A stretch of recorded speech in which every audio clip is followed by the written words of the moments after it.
Alright guys, we're back for this would arguably maybe be called part 2 because I already recorded part 3, but that was for page 3. And I realized I should probably just go ahead and record a video for page 2. So number 10 is talked about in the other video, right? This video is going to cover 6, 7, 8, 9, and 11 from page 2 here. So let's go ahead and dive in. In number 6, we have a problem involving Mr. Combs taking a trip. And we have the miles and the gallons that he was able to go that correspond to each other from the given data. So 18 gallons goes with 468 miles. Those need to stay together, be used with each other. If you want to figure out the miles per gallon, per tells us to divide. But here's the deal. How the problem is set up is in the reverse order of how you actually want to do that division. So if we do 468 miles divided by 18 gallons, like I set up right here, it actually reduces down nicely to 26 miles per gallon. Now, where some people tripped up was thinking that we're then going to take 26 and multiply by 754. That's a pretty common mistake that people think here, but this is telling us every 26 miles we go uses 1 gallon. So if we imagine this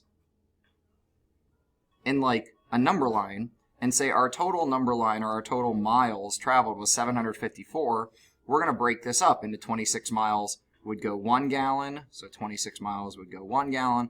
Another 26 miles, so we'd be at 52 now, would go 2 gallons or would take 2 gallons. So when we're splitting something up, this is called division, right? We're trying to divide and say how many 26-mile segments, sorry, these aren't all equal distance between each other, but how many 26-mile segments would there be in 754? So one thing we could do to solve this problem, if you're just trying to kind of calculate your way there, is your 754 divided by that 26 miles per gallon. Now another way to do this is the proportional relationships that we've been using to say I calculated 26 miles relates to 1 gallon. I'm looking to calculate how many gallons, like we wouldn't know this yet, how many gallons relate to 754 miles, right? Our labels are critical. So if we don't know what multiplication to do, we divide it backwards. So 754 divided by 26. Oh, wait, that's the same thing we just did. So that tells us we're multiplying by 29 here, multiplying by 29, and we get 29 gallons.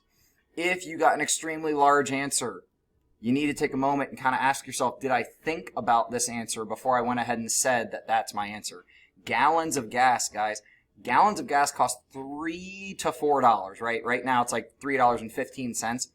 If you were to buy 1,000 gallons of gas, that'd be crazy. That'd be like $3,000, right? You're not going to pay that much to go on a trip this long. Always ask yourself, does my answer make sense? Now, 7 is probably one of the more E-word problems from this test.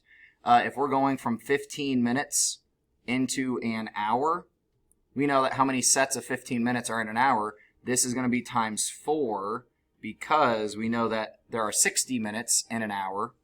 When we do cupcakes, sorry, not cc, like cubic centimeters. I abbreviated cupcakes with cc. If we do times 4 on the top there, we get 16 cupcakes in the hour. My older brother did used to deliver papers. I do not know how fast he did it, but I made these numbers try to be nice with each other.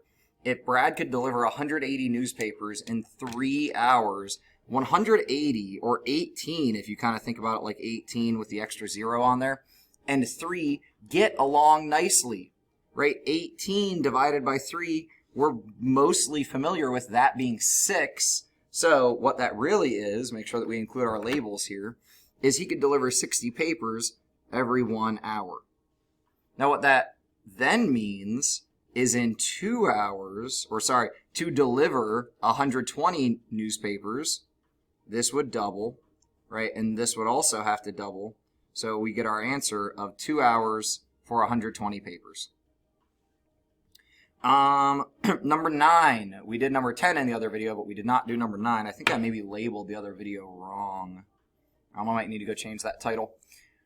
1 inch equals 6 miles, and I am planning to ride 27 miles, so I must be feeling motivated to want to ride 27 miles. So we set up a proportion again, right? The related values that we were given, 1 inch to 6 miles, you could also put 6 miles on top and 1 inch on bottom. It does not make a difference. We would not know the 4.5 right now, but we would know the 27. So if we don't know how to multiply to get there, we can divide backwards. If we do 27 divided by 6, that gets us our multiplication factor of 4.5. So when we do that in the numerator, times 4.5, we then would get 4.5 inches. And that is how we solve number 9. Number 10 is in the other video, but there it is again if you would like. And in number 11, our scale factor we can see on the left sides here going from 3 to 12. That's a times 4. We can verify it going from 4 to 16. Is that a times 4? You betcha. So when we do times 4 to the 5, 5 times 4 gets 20. So MN's length is 20. And if we don't have a label, we can just call it units. I think I let some of you slide with no label there, but like I said, I'm going to start to be more of a stickler on that stuff. In case anybody missed the first page yesterday, biggest issues here, we're paying attention to order of operations and the fact that we cannot add before we distribute. So over in part C, because we started on C yesterday and this video is available, it's got the January 6th date. It's the Math 7 video from January 6th if you want to go look for it on my page. The 7 times, because we're right up against parentheses, the 7 times 2n plus 3 has to distribute. Guys, I even gave you that hint here. You can look up distributive property if you wanted. It distributes, so we split up that multiplication. Right, yesterday we showed the work to go with this, so that video will be better to go back and look at that work. But 7 times 2n, and then also 7 times 3, and since it's positive, we're going to end up throwing a plus in between there. Over here we do the same thing. 2 times 3y makes 6y. 2 times negative 4 makes negative 8. Yes, we can call this subtraction, but we can't do that subtraction, right? I can't actually take 8 away from 6y. So this is why I normally say 6y and negative 8, and I could write it 6y and negative 8, but I don't have to. I can read this 6y minus 8, I can read it 6y and negative 8. I could put the negative 8 first and say negative 8 and 6y. Kind of like I did down here when we ended up with negative 3x plus 3. If A on either of these doesn't make sense to you, you need to go back and watch the video from yesterday. 3 was not a trick question, but it was kind of tricky once you, I don't even know if tricky is the right word. They're all the same, right? All of our one variable values that have the positives, all of those come out to be 37, and all of the variable values that have the negatives included with them, those combine to make negative 25 in each of these problems. The trap door here was realizing that the negative goes with the number. So for example, in D, negative 17m, almost everybody recognized that's negative 17m. But then when we come over here, this is still negative, or it's still pushing us down even further. So negative 17 plus a negative 8 is going to give us negative 25. We talked about number 4 yesterday during class, that the biggest issue here was the labels and needing to solve dollars per tulip. If you got answers greater than $1, you did your division backwards. You did your division in the wrong order. So this was tricky because 5 came before 3, but the actual division that we want to do is $3 divided by 5 tulips. So I can write some of that work out here just to make sure it makes sense to all of us. And over here it would have been $4 divided by 7 tulips. And then we work the math. Now, you can see I've got my other answers here. If you do the division in the other order, what you're solving for is tulips per dollar, which tells me I can buy 1.6, repeating, tulips for $1. That doesn't really make much sense, right? Am I going to buy a partial flower? Nah, I'm probably going to get in trouble if I buy a partial flower. And then we talked yesterday about how to convert Lightning, Zippy, and Old May. Actually, I think 1A, you maybe didn't get a chance to do this. No, we did do this problem. We didn't do 6 yet. So Lightning is already given to you in the form that we want. Zippy, they give us a half an hour worth of time, so we know that we can double that to get our amount of time.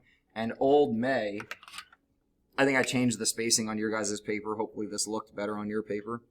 4 feet every 10 minutes. So the question that I left unsolved here so we can do it in the video is if they give us 10 minutes, what we should be thinking about is really instead of an hour, what I could think about is this is 60 minutes because 1 hour is 60 minutes. How do I go from 10 minutes to 60 minutes? That's going to be times 6. That's what we do on the top as well to find out that Old May is actually the fastest snail in the race. All right, I'm going to stop this recording so I can get it up on my YouTube. But please, we've gone over every problem together in class as well as here in the video. So please let me know if you still have any questions. We're going to have a follow-up on this next week. I'll probably show you guys the follow-up in class today. But it's the same sort of stuff, guys. So if you're struggling on this still today, you're going to want to get help so that the follow-up next week is not difficult for you. All right, have a wonderful day, and I will see you guys later.